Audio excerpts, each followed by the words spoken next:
এটা ছিল আমাদের নবমীর দিনে বাড়িতে খাওয়া দাওয়া। তো বরাবরের ন্যায় এবারও আমি চেষ্টা করেছি দুর্গাপূজাটা হচ্ছে আমার হোম টাউন বরগুনাতে করার। আর বিয়ের পর যেহেতু এটা আমার প্রথম পুজোতে অবশ্যই আমার সাথে আমার হাজব্যান্ডও গিয়েছিল।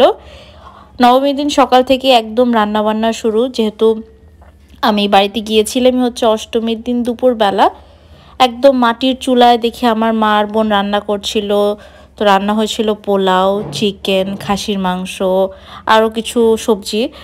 এখানে আমার সব কাজিনরা খেতে বসেছিল, যে ওদের সবাইকে দাওয়াত করা হয়েছিল যে সবাই একসাথে খাবে। তো বাড়িতে যেটা মজা হয় যে ফ্লোরের মধ্যেই একদম চাদর পেতে সবাই খেতে বসে যায়। এখানে আমার মা, মাসি, দিদিরা সবাই খুবই বিজি ছিল খাবার পরিবেশনে।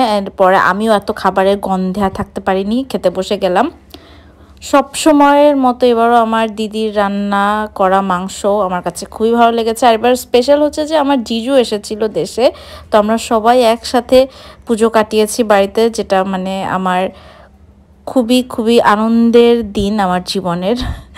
আর পুজো শেষ হয়ে গেলে অবশ্যই মন তো খারাপ হয়, সবার মতো আমারও ভীষণ মন খারাপ যে কেন এত অল্প কিছু দিনের জন্য দুর্গা আসে তারপর চলে যায়। যাই হোক, এইভাবেই আমাদের নবমীর দিনটা শেষ হলো। Thanks for watching.